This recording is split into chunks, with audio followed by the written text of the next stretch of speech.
ओम ह्रीं ओम नमो हरिहंतानम ओम ह्रीं ओम नमो सिद्धानम ओम ह्रीं ओम नमो आर्यरियानम ओम ह्रीं ओम नमो उवजायानम ओम ह्रीं ओम नमो लोयसवसाहुनम एषो पञ्चनमोकारो सर्वपावपनाशनो मंगलायं च सर्वेसिं परमं भवै मंगलम परमं भवै मंगलम।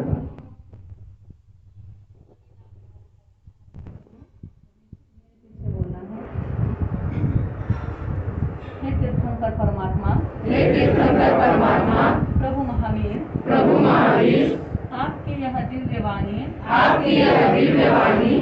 हमारे घर में थी, ये समर्पित करने जा रहे हैं।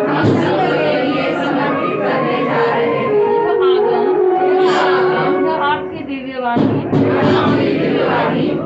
सब दुनिया को सुलभ होने वाली है, दुनिया का कल्याण करने वाली है, दुनिया में मंगलकारी है, सबसे उत्तम है, इस आगम के प्रति, इस दिव्य वाणी के प्रति हमारे हाथ से कोई भूल हुई हो, हमारी कोठारी परिवार के हाथ से, कोठारी परिवार के मन वचन काया द्वारा कोई अभिनय हुआ हो, आशातना हुई हो, उसके लिए हम तहे दिल से क्षमा मांगते हैं। नमो सूर्य देवयाय, नमो सूर्य देवयाय, नमो सूर्य देवयाय, नमो सूर्य देवयाय, नमो सूर्य देवयाय, नमो सूर्य देवयाय। संघ के लिए जो हम समर्पित करने जा रहे हैं,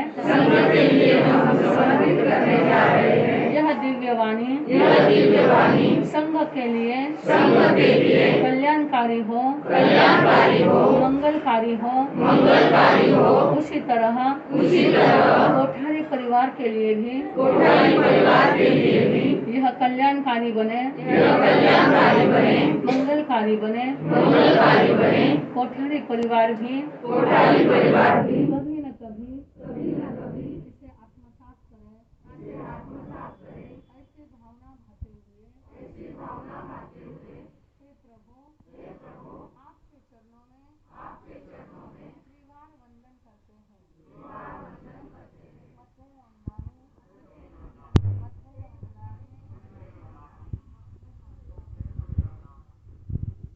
बोलिए भगवान महावीर स्वामी की जय। शांतिनाथ भगवान की जय। हर्ष हर्ष जय जय हर्ष हर्ष जय जय।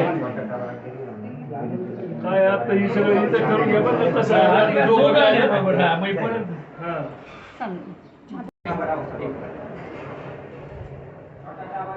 अब एक जना सबसे जो आने भाग्य आइला जय हर्ष हर्ष जय जय बोले भगवान महावीर स्वामी की जय।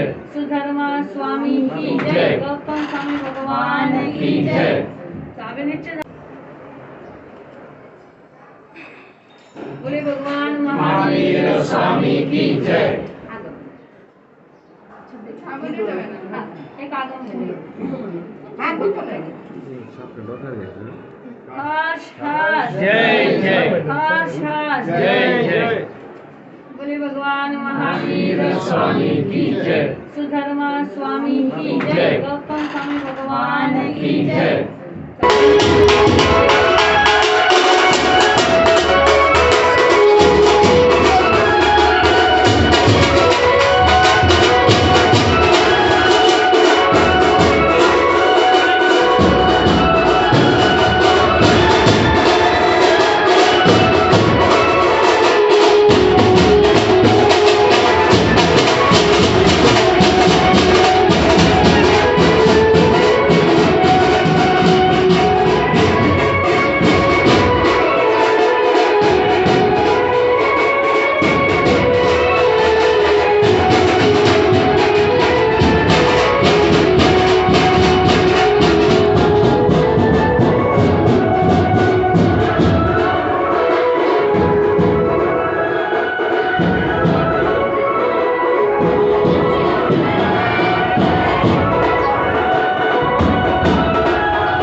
चला म्हणून शिक चला.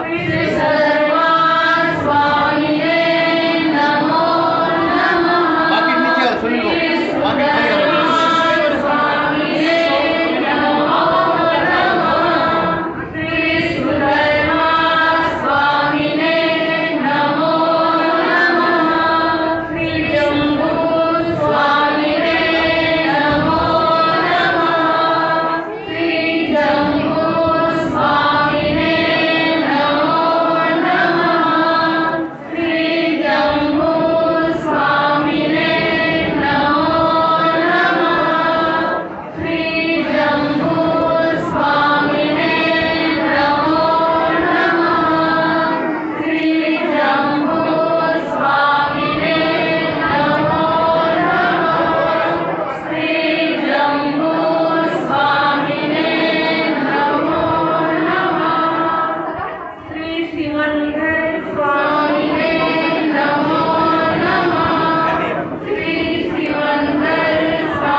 जय जिनवाणी नमो नमो जय जय जिनवाणी नमो नमो त्रिभुवन कल्याणी नमो नमो त्रिभुवन कल्याणी नमो नमो जय जय जिनवाणी नमो नमो जय जय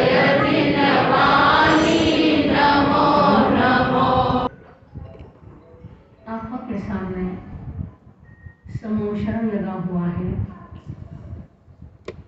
समूह शरण के अंदर तीर्थंकर परमात्मा विराजमान है। हम सब समूह शरण की एक एक सीढ़ियाँ चढ़ करके बड़े उत्साह से हर्षोल्लास से तीर्थंकर परमात्मा के चरणों में वंदन करने के लिए सीढ़ियाँ चढ़ करके तीर्थंकर परमात्मा के चरणों में पहुंच रहे हैं। तीर्थंकर परमात्मा के चरणों में पहुंचकर वंदना नमस्कार करके पीछे बोलना है सभी ने। नमो सूर्य देवयाय, नमो सूर्य देवयाय, नमो सूर्य देवयाय, नमो सूर्य देवयाय, नमो सूर्य देवयाय, नमो सूर्य देवयाय। श्रीवर्धमानं शरणं प्रवचामि, श्रीवर्धमानं शरणं प्रवचामि, श्रीवर्धमानं शरणं प्रवचामि, श्रीवर्धमानं शरणं प्रवचामि, श्रीवर्धमानं शरणं प्रवचामि, श्रीवर्धमानं शरणं प्रवचामि। हे तीर्थंकर परमात्मा, प्रभु महावीर, आपने जीवन कला का गान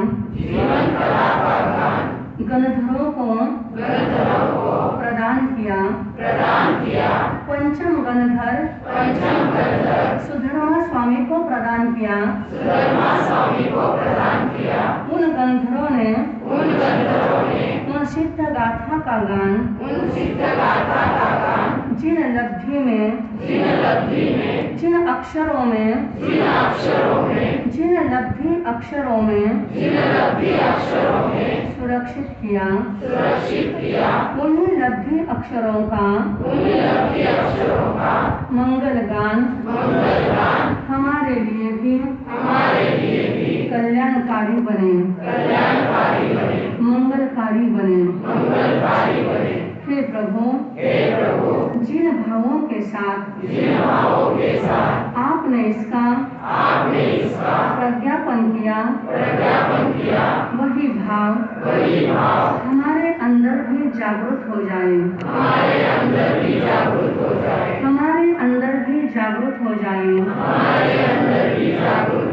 हे परमपिता परमात्मा, आज हमने आपके दिव्य वाणी को मस्तक पर लिया, जैसे कि संसार का सारा बोझ हल्का हो गया। यदि जिनवाणी आज हमारे मस्तक पर आई, हमारे जीवन का कल्याण हो जाए, मंगल हो जाए। कभी न कभी यदि आगम बत्तीसी हमें भी आत्मसात हो जाए, आत्मसात हो जाए। हे पंचम गणधर सुधर्मा स्वामी, जिस आस्था के साथ, जिस भक्ति के साथ आपने इन्हें शब्द रूप प्रदान किया, अक्षर रूप प्रदान किया, वही अक्षर हमारे अंदर भी व्यक्त हो जाए, हमारे अंदर भी व्यक्त हो जाए,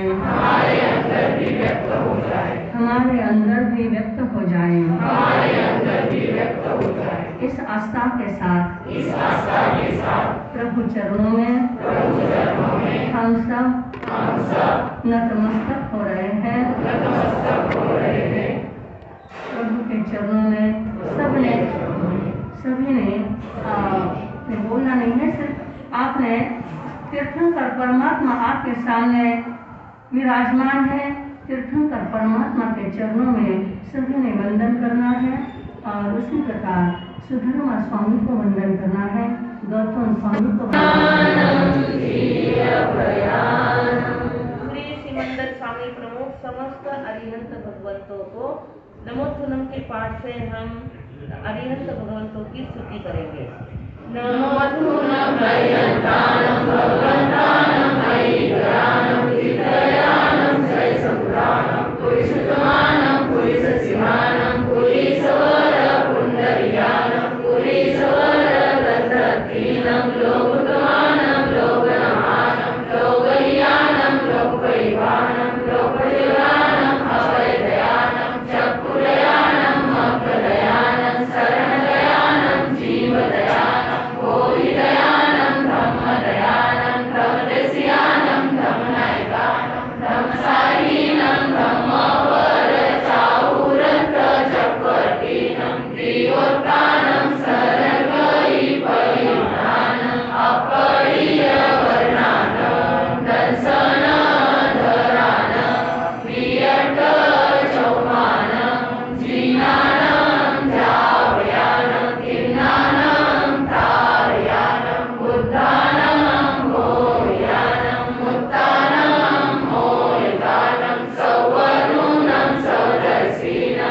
भर में सोने का सूरज उदित हुआ है। कोठारी परिवार की उदारता से एक सुंदर भवन बन गया और इस स्थानक भवन में आगम का भी आज क्या हो गया है, आगमन हो चुका है। तो आज सोने का सूरज उदित हुआ है। आज का दिन बड़ा मंगलमय दिन है, इसलिए एक मंगल गीत हम सभी सामूहिक रूप में बोलेंगे। मंगल वरते जी, मंगल वरते जी, हमारा गौतम गणधर मन में बसते जी, हे मंगल वरते जी। आगम बधा कर लेने का यह कार्यक्रम हमारा हुआ कि आगम यहाँ पर स्थानक में आए और उसके बाद विधि करते हुए पूज्य श्री बड़े मास्टर साहब ने 5 अज्ञान के लिए क्षमा समना सबकी ओर से देने के लिए लगाया। तो 5 अज्ञान है, अभी तो मति ज्ञान, श्रुत ज्ञान, वह ज्ञान भी हमारा निर्मलतर और निर्मलतम होता जाए। और उसी के साथ बड़े मास्टर ने जो फरमाया कि केवल ज्ञान यानी अवधि ज्ञान, मन पर ज्ञान, उसके बाद केवल ज्ञान, वह भी किसी न किसी भाव में हमें भी वह प्राप्त हो जाए। और आज पूज्य श्री मास्टर साहब के सानिध्य में कोठारी परिवार ने स्थानक भवन का निर्माण तो किया ही किया है, लेकिन उसमें सर्वप्रथम आज 32 आगम यहाँ पर समर्पित संघ के लिए समर्पित कर रहे हैं।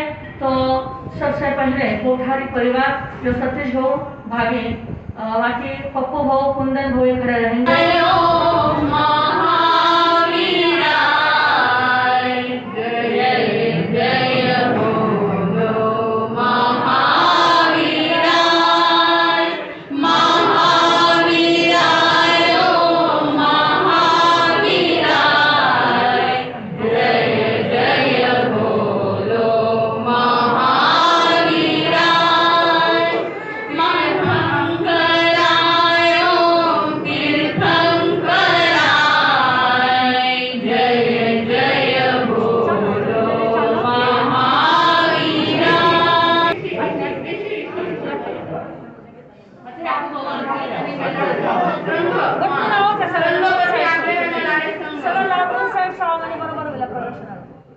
अहोभावपूर्वक आपको प्रदक्षिणा करनी है।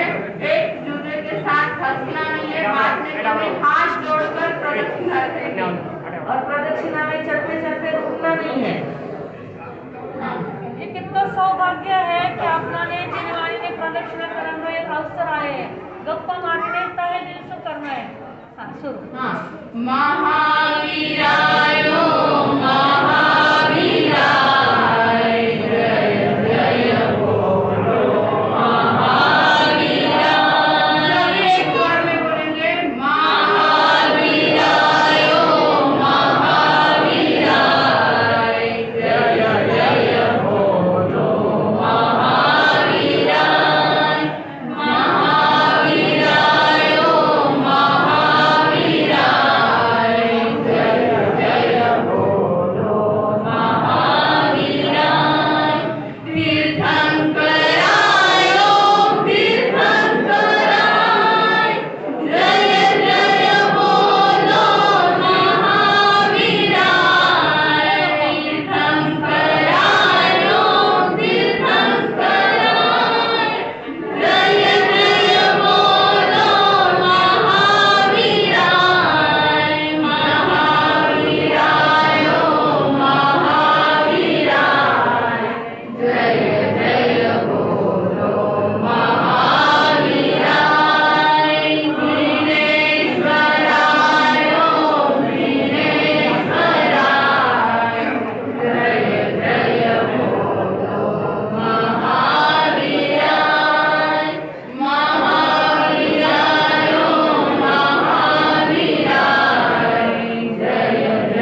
स्वामी भगवान की जय। श्री सुधर्मा स्वामी भगवान की जय। अपना प्रसाद ग्रहण करें।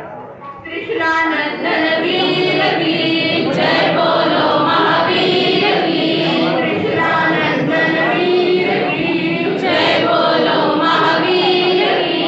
जय बोलो महावीर की। कृष्णानंदन वीर की जय बोलो महावीर की। कृष्णानंदन वीर की। अरे कृष्णानंदन वीर की जय बोलो महावीर की। अरे कृष्णानंदन वीर की जय बोलो महावीर की।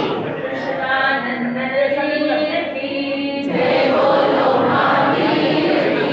कृष्णानंदन वीर की जय बोलो महावीर की। कृष्णानंदन वीर की जय बोलो महावीर की। यह पवित्र पावन के दिन हमें केसर की याद आती है, तो सभी साथ में बोलेंगे केसरिया केसरिया आज हमारो रंग केसरिया। बोलो केसरिया केसरिया आज हमारो रंग केसरिया। हम केसरिया तुम केसरिया। हम केसरिया तुम केसरिया। आने जाने वाला केसरिया। आने जाने वाला केसरिया। केसरिया केसरिया आज हमारो रंग केसरिया। माँ त्रिशला का लाल केसरिया। माँ त्रिशला का लाल केसरिया। श्री भारत का नंद केसरिया। श्री भारत का नंद केसरिया। केसरिया केसरिया आज हमारो रंग केसरिया। गौतम स्वामी के प्राण केसरिया। गौतम स्वामी के प्राण केसरिया। सती चंद्रमा के प्राण केसरिया। सती चंद्रमा के प्राण केसरिया। केसरिया केसरिया आज हमारो रंग केसरिया।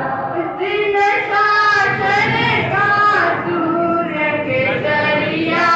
जिन शासन का सूर्य केसरिया। नाचतो हुशारच नाहीये काय की आपण फिरत होतो ना नाचतो जुगो। अरे उस जिन शासन के प्रति समर्पित होकर एक स्वर में कहिए जिसने अभी आपने उस आगमों की रचना की होगी। पता है आप लोगों ने कितनी तपस्या की होगी। आपको भूख लगी है लेकिन आगम की भूख लगने दो। जिन शासन का सूर्य केसरिया। जिन शासन का सूर्य केसरिया। तारन तिरन जहाज केसरिया। तारन तिरन जहाज केसरिया। केसरिया केसरिया आज हमारो रंग केसरिया। माहुल सा का नंद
पर समाप्त हुई है, इसलिए इसका मंगल पाठ बैठे बैठे ही लेना है। तो जैसे बड़े आशा मंगल पाठ, सिर्फ इस विधि का मंगल पाठ ले रहे हैं।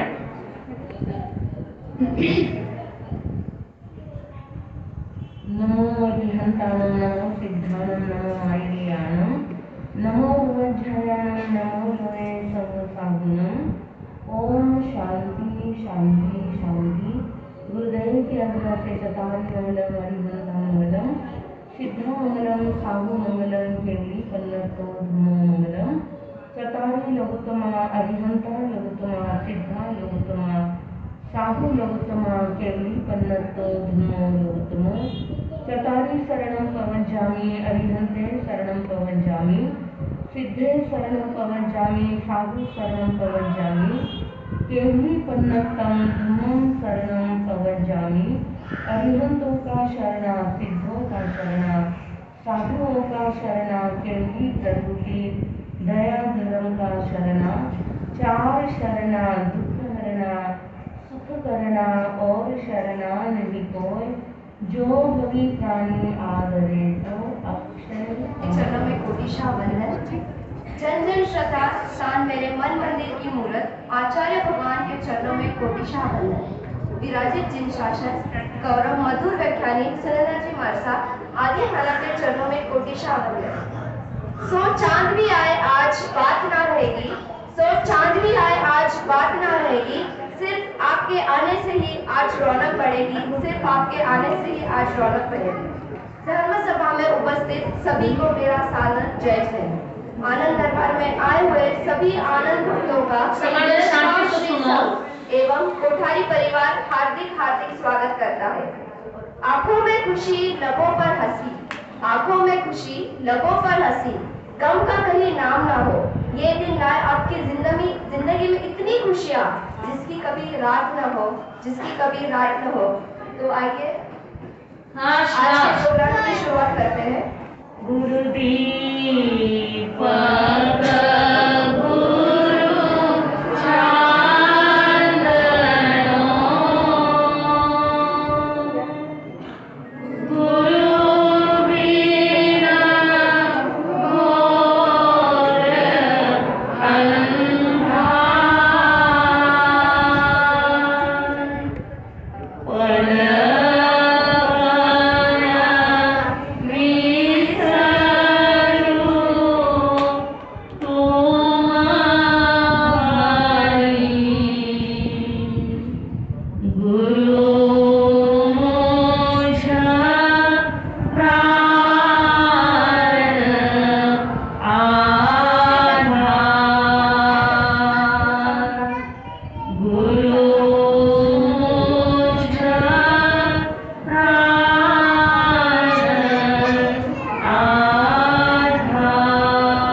शासनपति विश्व ज्योति प्रभु महावीर के चरणों में श्रद्धा पूर्वक कोटिशा वंदन।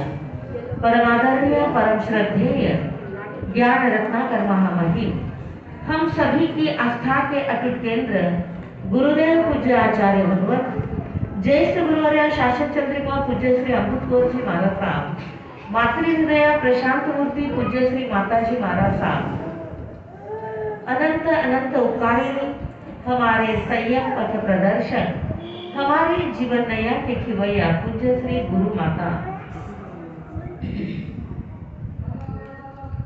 जन जन को एक नई धर्म दृष्टि देने वाले अरहं विद्या प्रणेता अनंत अनंत उपकारी पूज्य श्री प्रवीण ऋषि जी महाराज साहब तथा समस्त गुरुजनों के चरणों में श्रद्धा पूर्वक कोटिशा वंदन करके मेरे धर्म प्रेमी भाइयों माताओं बहनों, यह 2022 का साल वीरगांव के इतिहास का एक स्वर्णिम इतिहास बन रहा है। याद है सभी को 2015 में यहाँ पर चातुर्मास था और उसके पहले काफी संघ के प्रयत्न चल रहे थे कि अपने स्थानक का जीर्णोद्धार करना है, लेकिन योग बिना कोई बात कोई काम नहीं होता है। कई वर्षों से प्रयत्न चल रहे थे और 2015 में इस विषय की गणेश प्रारंभ हो गया। पर्युषण के दिनों में महावीर जयंती के दिन, पर्युषण की महावीर जयंती के दिन सहज ही मैंने कहा कि आप लोगों के तो बंगले बन रहे हैं, स्थानांतर जीर्णोद्धार कब होगा? और हमारे पप्पू बहू खड़े रहे। कितना बड़ा उदार मन इन कोठारी परिवार का, क्या क्या किया।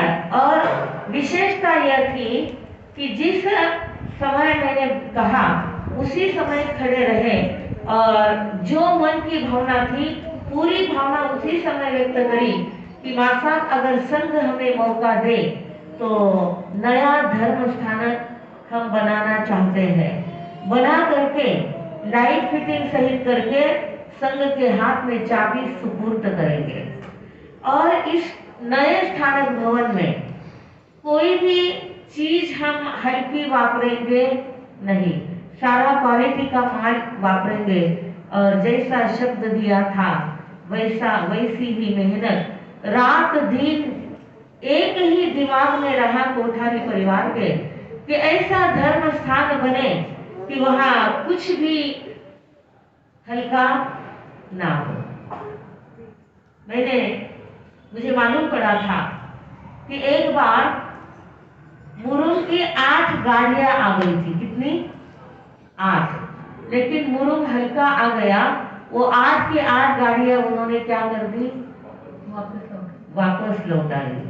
गाड़ियों का आना उतरना, वापस भर करके वापस भेजना, ये कोई सहज बात नहीं है। प्रण किया था बांधकाम के लिए जो रेती लगेगी वह कहाँ की रहेगी? पंढरपुर की ही रेती लाएंगे। और उसमें कितनी कसौटी हो गई, लॉकडाउन हो गया, कितने कितने प्रसंग आ गए, लेकिन ये लोग अपनी भावना से यह किंचित भी दिए नहीं। कहते हैं धर्मो रक्षति रक्षितः, धर्म की रक्षा करने वालों का धर्म भी क्या करता है? धर्म भी रक्षा करता है। और आखिरी क्षण तक इन्होंने वास्तु का पूर्ण काम होने तक इन्होंने अपना प्रण नहीं छोड़ा। एक एक चीज के लिए कितना घूमते रहे, कितनी चक्कर नगर में लगाई होगी और कहां कहां जाकर के आए और सारा असली क्वालिटी का माल लाकर के यह धर्म स्थान बनाया। यह कोई जोक नहीं, सहज बात नहीं है। माता पिता अपने बच्चों के लिए विरासत में घरदार संपत्ति सौंपते ही है, वो कोई विशेष बात नहीं है।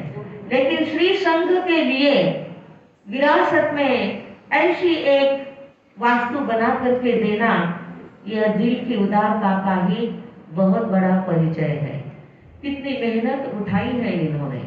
मुझे नहीं लगता कि पूरे महाराष्ट्र में ऐसा कोई गांव हो कि एक ही परिवार ने इतना बड़ा धर्म स्थान बनाया हो। और श्री संघ भी इस बात का साक्षी है कि ये धर्म स्थान बनाने के लिए कितनी कितनी मेहनत उठाई है। कोठारी परिवार का हम कौतुक करें उतना थोड़ा है। घर का काम करते करते भी लोग कहते हैं कि मराठी में कहावत है, लग्न पाहावं करून आणि घर पाहावं बांधून। घर बांधना कोई सहज बात नहीं होती है, लेकिन धर्म स्थान और वो भी इतनी उच्च कोटि की भावना से बांधना, यह कोठारी परिवार ने एक होलसेल कुनवानी का स्टॉक क्या किया, उपार्जित कर लिया है। पीढ़ी न पीढ़ी ये धर्म स्थान ऐसा खड़ा रहेगा और लोग याद करते रहेंगे कि कोठारी परिवार ने ये इतना बड़ा काम किया है। यह काम देख करके हर एक ने यह प्रेरणा लेनी है कि हमारे जिंदगी में भी कभी न कभी ऐसा कोई अच्छा काम करने का हमें भी क्या मिले, मौका मिले। वैसे मेरठ गांव में कई परिवार हैं जो धर्म में रमे हुए हैं, पहले से धर्म के लिए समर्पित है, और उन सब के नाम का उल्लेख मैं नहीं करूंगी, क्योंकि किसी परिवार का उल्लेख होगा और किसी परिवार का नाम छूटेगा तो वो भी क्या होगा, एक प्रकार से राग द्वेष का कारण बन जाएगा। लेकिन मैं देखती आई हूँ कि यहाँ पर ऐसे ऐसे परिवार हैं कि जिन्होंने धर्म के लिए बहुत कुछ किया है, धार्मिक परिवार। और उसमें हमारे कासवा जी थे जो हर साल जहाँ भी साधु संत हो वहाँ पहुँचना, साधु संतों के लिए वस्त्र दान, तहे दिल से भावना भाना, हमें सेवा का मौका दो, हमें सेवा का मौका दो, कपड़े लो, ये लो, वो लो। घर पर जाते तो पहले कहते सेवा रो मौको दो। तो जहाँ भावना होती है वहीं पर ऐसे बड़े बड़े काम हो सकते हैं। कोठारी परिवार ने धर्म स्थान तो बना दिया है।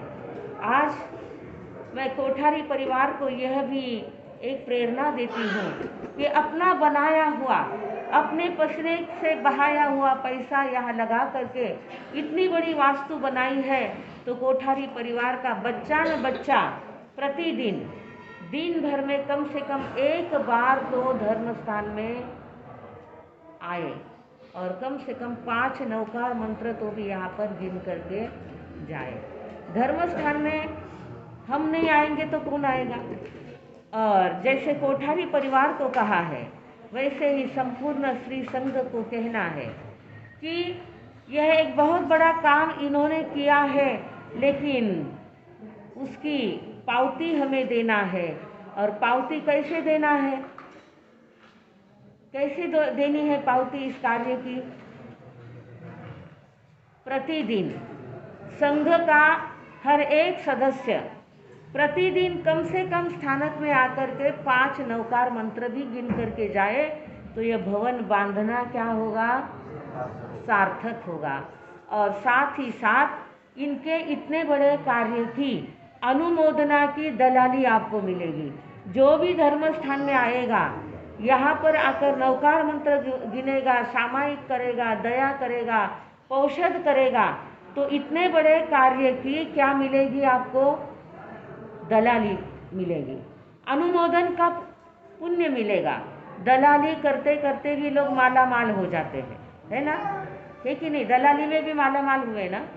हाँ, तो इस कार्य का अनुमोदन इस रूप में करना है कि प्रत्येक ने धर्म स्थान में आकर के कम से कम 5 नवकार मंत्र तो गिनना ही है। आपका एक दिन भी ऐसा खाली न जाए कि आप गांव में होते हुए भी आपके चरण इस धर्म स्थान को नहीं लगे हैं। विचार कीजिए, अगर आप सोचेंगे, इस कार्य के बारे में सोचेंगे, तो आपको पता चलेगा कि यह काम कितना दुष्कर से दुष्कर काम था। यह काम हुआ है और उसका अनुमोदन हमें इस रूप में करना है। धर्म स्थान में जाने के लिए हम एक कदम भी उठाते हैं तो हमारे असंख्य कर्मों की निर्जरा होती है। आपने सुना होगा, चातुर्मास में भी सुना हुआ है, फिर भी वापस मैं दोहराती हूँ।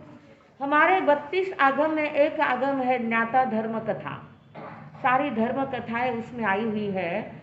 उसमें एक श्रावक का वर्णन आया है, नंदन मनियार श्रावक। नंदन मनियार श्रावक का नियम था, वो धर्म स्थान में तेला युक्त औषध करते थे।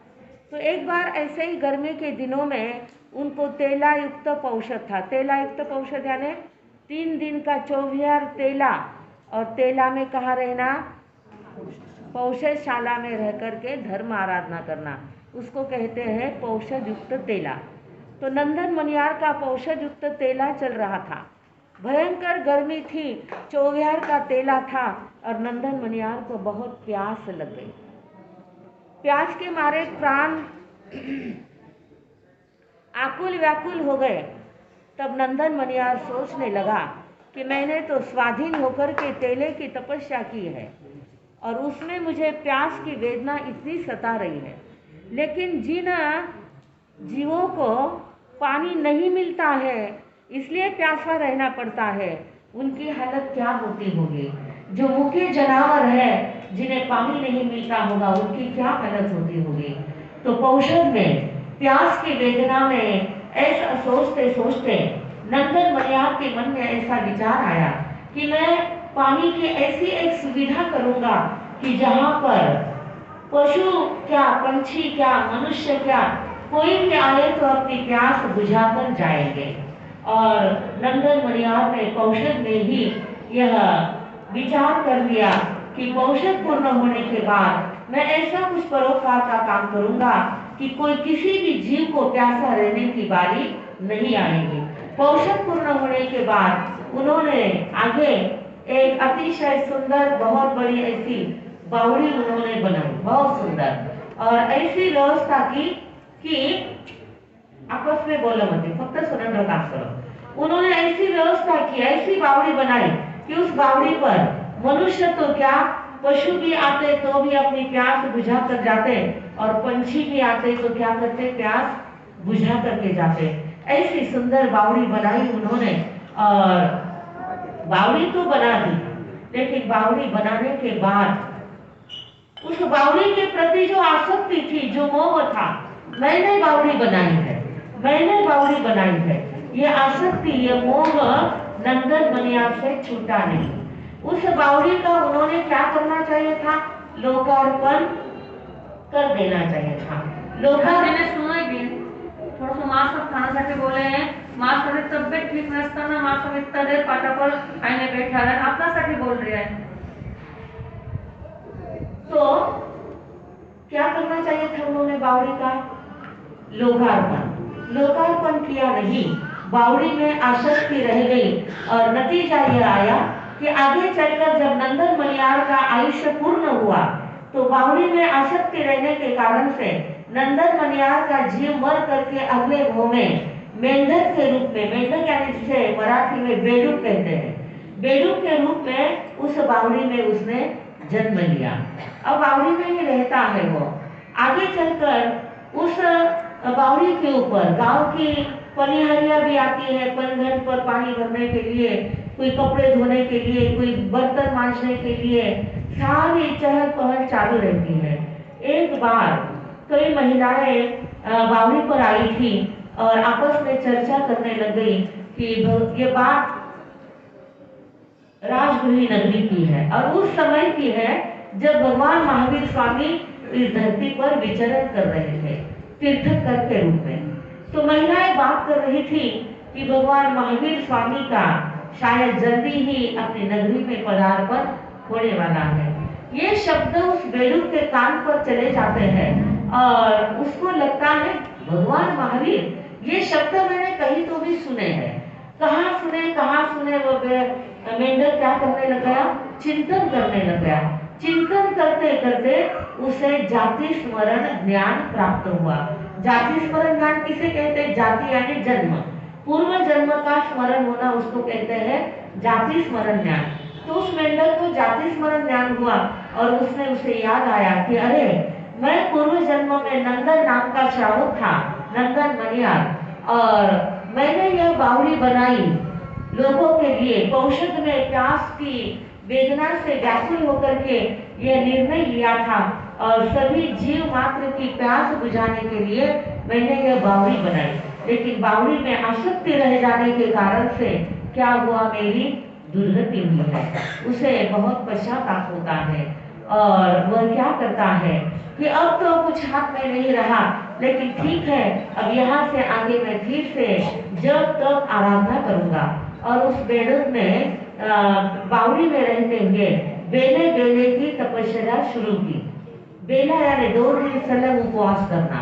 और बेले में जो बहनें बर्तन मांज कर जाती थी, कपड़े धोकर के जाती थी, तो जो पानी अचित बनता था, धोवन बन जाता था, वही पानी वह बेले में पीता था।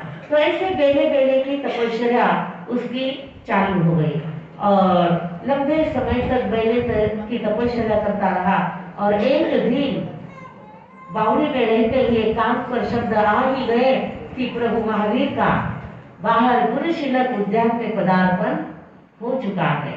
उस मेंढक को इतनी खुशी होती है कि चलो पिछला भोग तो मैंने बिगाड़ दिया, लेकिन तीर्थक करके दर्शन का मौका मिला है, तो मुझे क्या करना है, दर्शन के लिए जाना है। वो मेंढक बावड़ी में से बाहर आता है और वहां से कूदता वह भगवान के दर्शन के लिए निकल पड़ता है। चलते चलते राजमार्ग पर आया। राजमार्ग से वह उद्यान की ओर जा रहा है भगवान के दर्शन के लिए। और इतने में हुआ यह कि राजगृह में उस समय श्रेणिक राजा राज्य करते थे और श्रेणिक राजा को भी पता चला भगवान का आगमन हुआ है, तो श्रेणिक राजा भी अपने लवाजमा के साथ भगवान के दर्शन के लिए रथ में बैठकर चल पड़े। और हुआ यह, वह श्रेणिक राजा का रथ उसी राजमार्ग से आ रहा था, यह मेंढक भी उसी मार्ग से जा रहा था और अचानक श्रेणिक राजा के रथ के चाक के नीचे वह मेंढक आ गया और वहीं पर उसकी क्या हो गई, मौत हो गई। और वही मेंढक मर करके तिर्यंच का सबसे ऊंचा स्वर्ग, यानी तिर्यंच ऊंचे स्वर्ग में कहां तक जा सकते, ज्यादा से ज्यादा 8वें स्वर्ग तक, वहां से आगे तिर्यंच मरकर नहीं जा सकते। तो वह मेंढक वहां से मरकर आयुष्य पूर्ण करके कहाँ उत्पन्न हुआ, 8वें स्वर्ग में। क्या किया जी उसने, कुछ नहीं किया, लेकिन तीर्थक करके दर्शन के भाव लेकर के वह जा रहा था। अघाती मृत्यु हुई, लेकिन भाव क्या थे मन में उस समय, क्या भाव थे, तीर्थक करके दर्शन के। तो कितने कर्मों की निर्जरा हुई और वह 8वें स्वर्ग में जाकर उत्पन्न हुआ। तो कहना यह है कि जब श्रेष्ठ उद्देश्य लेकर के हम धर्म स्थान के लिए एक कदम भी उठाते हैं, मान लो कोई व्यक्ति धर्म स्थान में जाने के लिए निकला है, घर से 5 कदम चलते ही उसकी रास्ते में ही अगर मौत हो गई तो भी वह कहा जाएगा सदगति में, उसकी निश्चित सदगति होगी, क्योंकि धर्म स्थान में जाने का संकल्प लेकर के चल पड़ा था। इसलिए कहना यह है कि इस धर्म स्थान में, और कोठारी परिवार की उदारता देखिए, इतना बड़ा काम करने के बाद भी कहीं अहंकार है क्या? किसी को ध्यान में आया कि ये लोग अहंकार से दूसरों की उपेक्षा करते हैं, स्वयं को बहुत बड़ा समझते हैं? हाँ, कितनी लीनता है। सत्कर्म के साथ इतनी लीनता जब होती है तो वह आत्मा तीर्थंकर गोत्र का भी उपार्जन कर सकता है। इतनी बड़ी संघ की सेवा जिन्होंने की है, तो अहंकार भी नहीं है, अहंकार का कहीं लवलेश नहीं। इसलिए इस सत्कर्म का अनुमोदन करने के लिए हमें धर्म स्थान पर आते रहना है। पैसा कमाना बहुत बड़ी बात नहीं है, पैसा तो कोई भी कमाता है, पैसा एक वेश्या भी कमा लेती है, लेकिन उसका कोई वैल्यू नहीं होता है। पैसा हर कोई कमा सकता है, लेकिन पैसे का सदविनियोग करने की बुद्धि विरले ही गुणवान लोगों को आती है। और उसमें यह परिवार है बड़ा गुणवान कि जिन्होंने अपनी संपत्ति का, अपनी कमाई का इतना बड़ा हिस्सा, आगे पीछे का कुछ भी विचार न करते हुए इतना बड़ा हिस्सा इसमें लगाया है। हमें भी हमेशा ये प्रतीक्षा करनी है कि सत्कर्म का मौका जब भी मिले हम पीछे नहीं रहेंगे। बौद्ध धर्म ग्रंथों में एक उदाहरण आया हुआ है। गौतम बुद्ध का एक भक्त था जिसका नाम था वसु। यह वसु अत्यंत श्रीमंत था, बड़ा भरा पूरा परिवार था, लेकिन होता यह था कि परिवार के लोग वसु के ऊपर हमेशा नाराज रहते थे, बेटे नाराज, बहू नाराज, बेटियां नाराज। क्यों? तो उनका कहना था हमारे पिताजी इतना पैसा कमाते हैं लेकिन मौज शौक करने के लिए कहीं भी पैसा खर्च नहीं करते। इतना पैसा जोड़ जोड़ करके रखा। धीरे धीरे सभी लोग कहने लग गए कि यह वसु क्या है, बड़ा कंजूस है।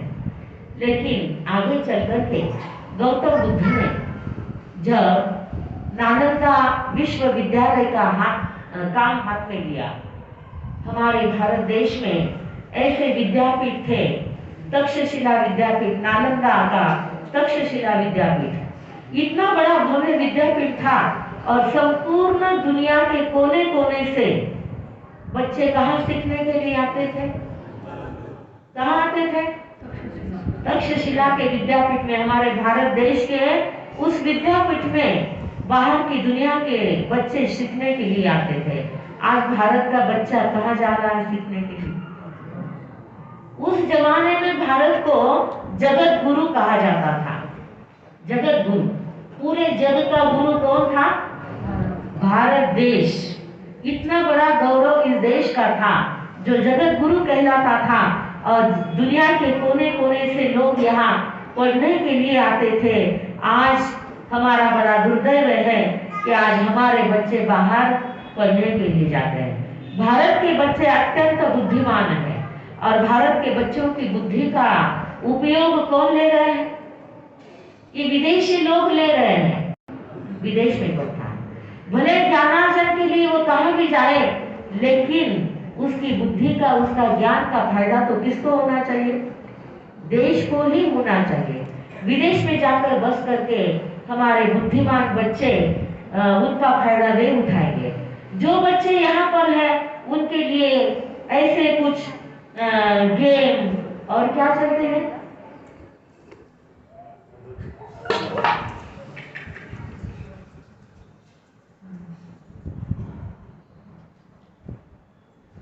क्रिकेट की स्पर्धा वगैरह, इन फालतू की बातों में, गेम में, इसमें उसमें आज के बच्चों की बुद्धि वेस्ट हो रही है। तो ये ध्यान रखना है कि हमारे बच्चों की बुद्धि ये अच्छे काम में ही लगे। हाँ, तो कहना यह है कि जब तक्षशिला विद्यापीठ का काम शुरू हो गया और वसु को पता चला कि तक्षशिला विद्यापीठ का काम शुरू हो रहा है, वसु ने अपनी संपूर्ण संपत्ति उस तक्षशिला विद्यापीठ के लिए क्या कर दी? अर्पण कर दी। सभी लोग मुंह में उंगली डालने लग गए। ये क्या आश्चर्य हुआ, जो इतना कंजूस व्यक्ति था, एक पैसा भी खर्च नहीं करता था, उसने सारी संपत्ति तक्षशिला विद्यापीठ के निर्माण में लगा दी। भगवान बुद्ध को जब पता चला तो गौतम बुद्ध ने भी वसु को पूछा, वसु तेरे लिए एक पैसा खर्च करना भी मुश्किल होता था, तूने अपनी जिंदगी भर की सारी कमाई इस तक्षशिला विद्यापीठ में कैसे लगा दी? तो वसु ने कहा कि भगवान, मैं पैसा इसलिए जोड़ रहा था, एक अच्छे सोनेरी क्षण का, एक अच्छे मौके की मैं प्रतीक्षा कर रहा था कि अच्छा मौका जब मिले तो मैं मेरी संपत्ति वहां पर लगा दूंगा। कोठारी परिवार ने भी यही किया है, अपनी संपत्ति ऐसे कार्य में लगाई है कि जो कई पीढ़ियों तक कोई भूल नहीं पाएंगे। इससे हमें भी प्रेरणा लेनी है। उनकी पुनवानी है, पुनवानी के बल पर उन्होंने काम किया है। हे भगवान, हमारी भी ऐसी ही पुनवानी का उदय हो जाए, हमें भी ऐसा मौका मिले कि हमारी जिंदगी में हमारी ओर से भी फूल ना फूल की पंखुड़ी के रूप में भी क्यों न हो, कुछ न कुछ सत्कर्म हमेशा होते रहे। टाइम काफी हुआ है। आज हमें इस नए वास्तु भवन की जैन विधि से क्या करना है? वास्तु शांति करना है, क्षेत्र शुद्धि करना है। तो उपाध्याय प्रवर ने आगम का निचोड़ निकाल करके जो विधि बनाई है और बहुत ही पावरफुल विधि है। यह सेवा देने के लिए अहमदनगर से हमारी 3 बहनें यहाँ पर आई है। वे अपना मनोगत रखेंगी ही और डिटेल में आपको सारा बताएगी ही, इसलिए मैं ज्यादा समय न लेते हुए मेरे वक्तव्य को मैं यहीं पर विराम देती हूँ। बोलिए भगवान महावीर स्वामी की जय, आचार्य भगवंत की जय।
आपका आशीर्वाद चाहते हैं।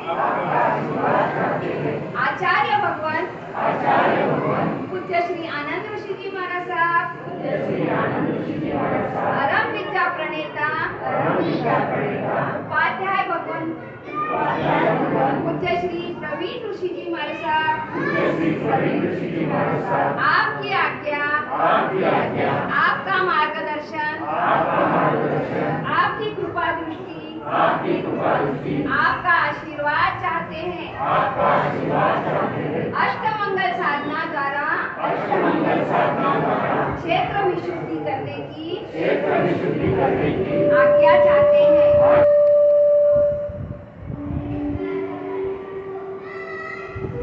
सिंहासन पर विराजमान प्रभु महावीर,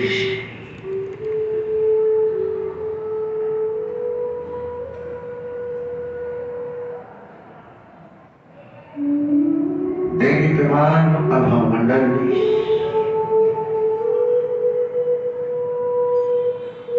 असुरेंद्र और चंद्रेंद्र चरण लाए भक्तिभाव से प्रभु के चरणों में प्रणाम कर रहे हैं। परम सौभाग्यशाली में जिन्हें प्रभु के दाएं बाएं पार्श्व में खड़े रहने का सौभाग्य मिल रहा है।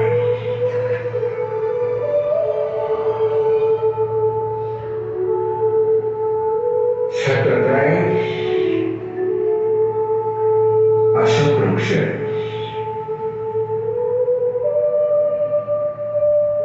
प्रभु भक्ति का गान गुंजीत करती हुई देवनंदनी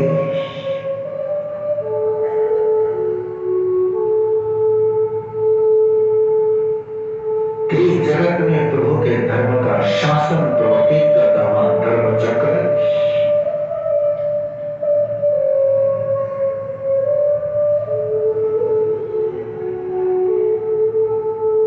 यश और कीर्ति की लहराती हुई ध्वजा आसमान को छू रही है।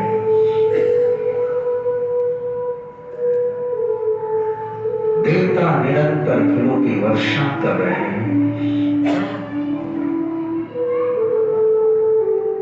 भक्ति और समर्पण के उस पावन पवित्र माहौल में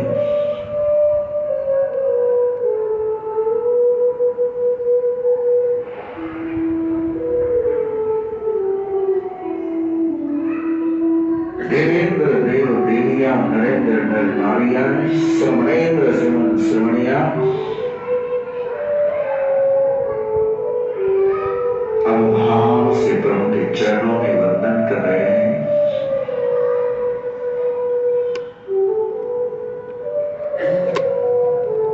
उन चरणों में प्रणाम जो कल्याण के मंदिर है।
निंदा भी कहियानी आपण बोलना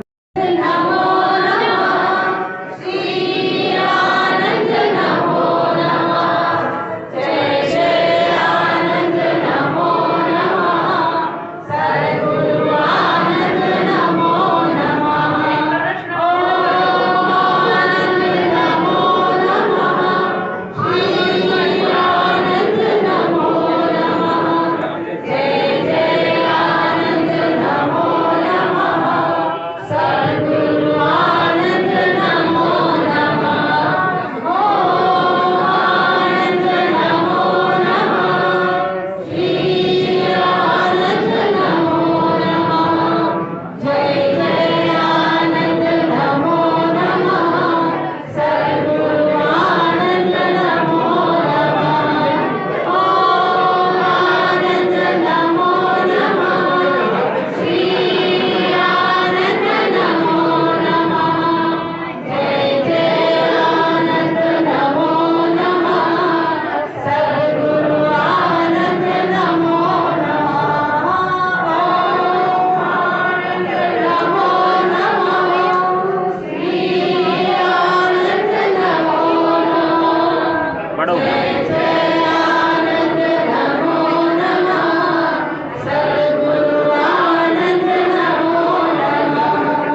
साधु मंगलम केवली पन्नतो धम्मो मंगलम चतारी लघुत्तमा अरिहंता लघुत्तमा सिद्धा लघुत्तमा साधु लघुत्तमा केवली पन्नतो धम्मो लघुत्तमो चतारी शरणं पवज्जामि अरिहन्ते शरणं पवज्जामि सिद्धे शरणं पवज्जामि साधु शरणं पवज्जामि केवली पन्नतं धम्मं शरणं पवज्जामि अरिहंतों का शरणा सिद्धों का शरणा साधुओं का शरणा केवली प्रभु की दया धर्म का शरणा चार शरणा दुख हरना सुख करना और शरणा नहीं कोई जो भवी प्राणी आदरे तो अक्षय अमर पद